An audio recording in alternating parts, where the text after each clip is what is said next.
subscribe, like, and share. Assalamualaikum warahmatullahi wabarakatuh. Hamdan syukurillah. Allahumma salli ala sayyidina Muhammad wa ala ali sayyidina Muhammad. Amma ba'du. Para pemirsa channel Kang Apip yang dimuliakan oleh Allah Subhanahu wa taala. Kali ini saya akan berbagi kisah tentang Syekh Subakir dan Sabdo Palon. Sebelum saya lanjutkan kisah ini, silakan like, share, dan yang terpenting adalah subscribe channel Kang Apip agar kami terus berbagi kisah-kisah menarik yang dapat menebalkan iman kita kepada Allah Subhanahu wa taala. Seperti apa kisahnya? Kita cek videonya bersama-sama. Tak banyak orang tahu dan mengenal nama Syekh Subakir. Padahal Syekh Subakir adalah salah seorang ulama, wali songo periode pertama yang dikirim khalifah dari Kesultanan Turki Utsmaniyah, Sultan Muhammad I, untuk menyebarkan agama Islam di wilayah Nusantara. Syekh Subakir konon adalah seorang ulama besar yang telah menumbal tanah Jawa dari pengaruh negatif makhluk halus saat awal penyebaran ajaran Islam di Nusantara. Kisahnya dimulai saat Sultan Muhammad I bermimpi mendapat wangsit untuk menyebarkan dakwah Islam ke tanah Jawa. Adapun mubalighnya diharuskan berjumlah 9 orang.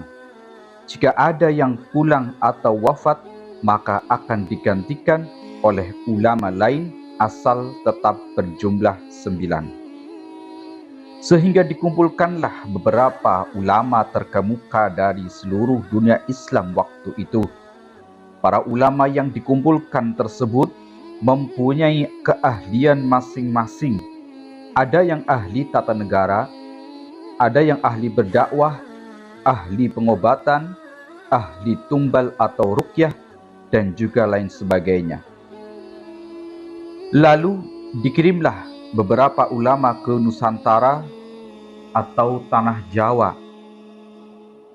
Namun sudah beberapa kali utusan dari Kesultanan Turki Utsmaniyah yang datang ke tanah Jawa untuk menyebarkan agama Islam, tapi pada umumnya mengalami kegagalan.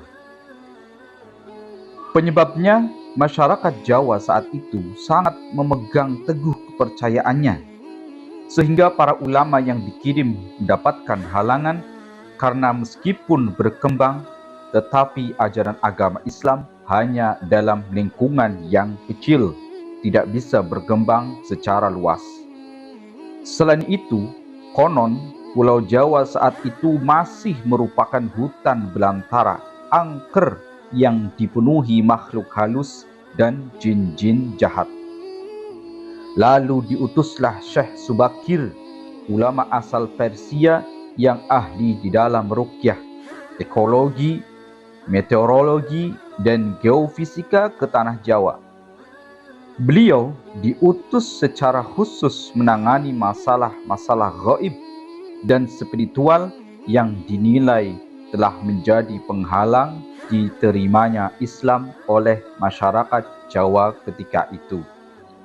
Berdasarkan babat tanah Jawa, setelah sampai ke Nusantara, Syekh Subakir yang menguasai ilmu gaib dan dapat menerawang makhluk halus mengetahui penyebab utama kegagalan para ulama pendahulu dalam menyebarkan agama Islam karena dihalangi para jin dan dedemit penunggu tanah Jawa.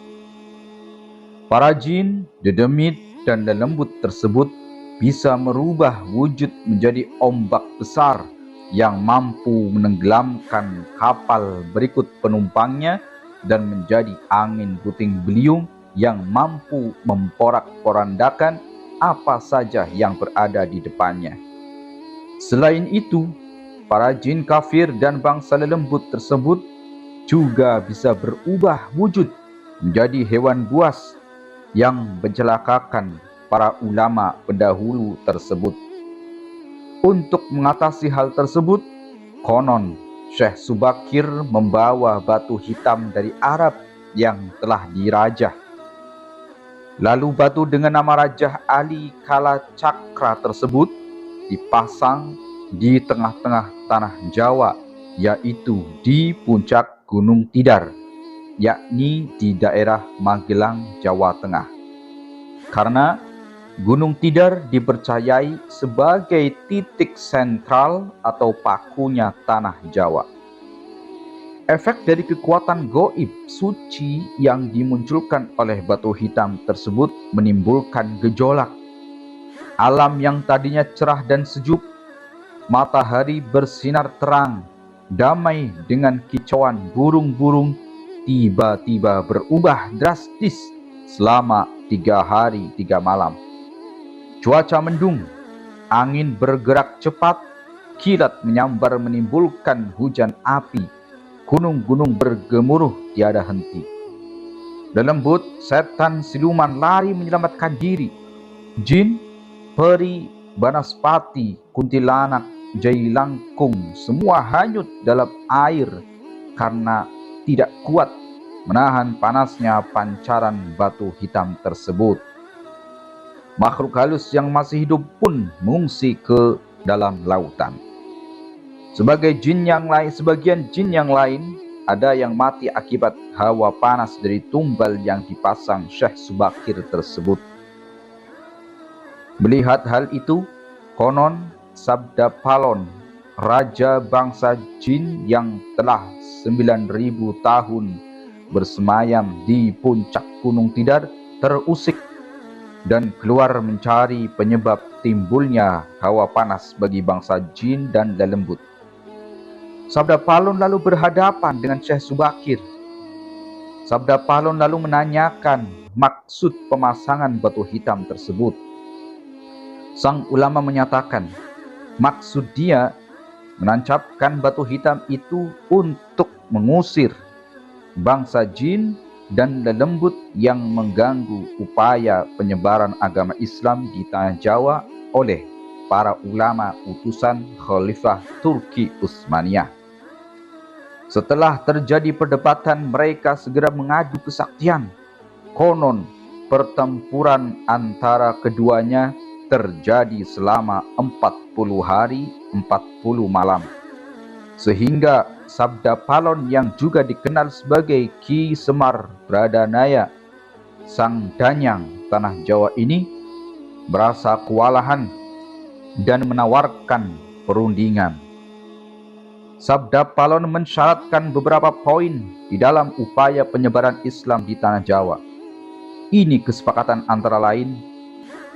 Sabda Palon, isi kesepakatan antara lain, Sabda Palon memberi kesempatan kepada Syekh Subakir beserta para ulama untuk menyebarkan Islam di tanah Jawa, tetapi tidak boleh dengan cara memaksa. Kemudian Sabda Palon juga memberi kesempatan kepada orang Islam untuk berkuasa di tanah Jawa, raja-raja Islam, namun dengan catatan. Para raja Islam itu disilahkan berkuasa, namun jangan sampai meninggalkan adat istiadat dan budaya yang ada. Silahkan kembangkan ajaran Islam sesuai dengan kitab yang diakuinya, tetapi biarlah adat dan budaya berkembang sedemikian rupa.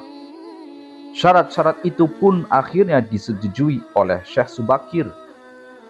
Selain di puncak Gunung Tidar, Syekh Subakir juga membersihkan beberapa tempat angker di tanah Jawa yang dikuasai oleh para jin, para raja jin, dan makhluk halus lainnya.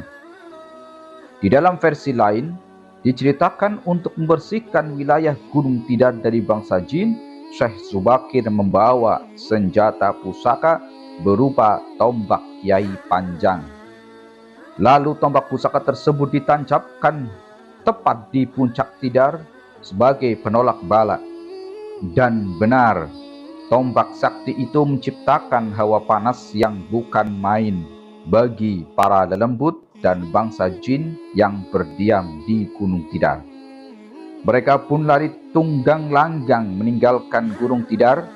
Sebagian pengikut Sabdo Palon dari bangsa jin melarikan diri ke timur dan konon hingga sekarang menempati daerah Gunung Merapi yang masih dipercaya sebagian masyarakat sebagai wilayah yang angker.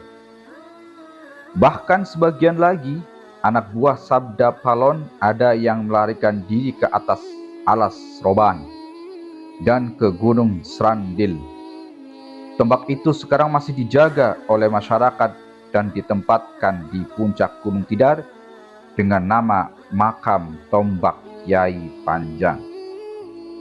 Dengan adanya tombak sakti itu, maka amanlah Gunung Tidar dari kekuasaan para jin dan makhluk halus.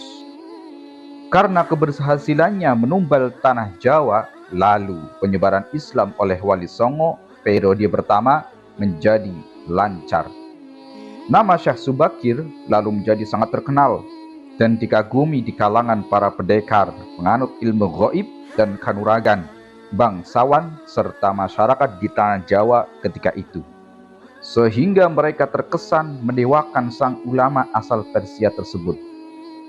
Yang akhirnya untuk melepaskan kefanatikan masyarakat terhadap Syekh Subakir dan untuk menjaga akidah umat Islam, maka pada tahun 1462 Masehi, Syekh Subakir pulang ke Persia atau ke Iran. Ini dimaksudkan agar kefanatikan tersebut runtuh dan masyarakat kembali kepada tauhid yang benar. Selain itu, tugas utama Syekh Subakir untuk membersihkan tanah Jawa dari pengaruh-pengaruh negatif makhluk halus telah selesai.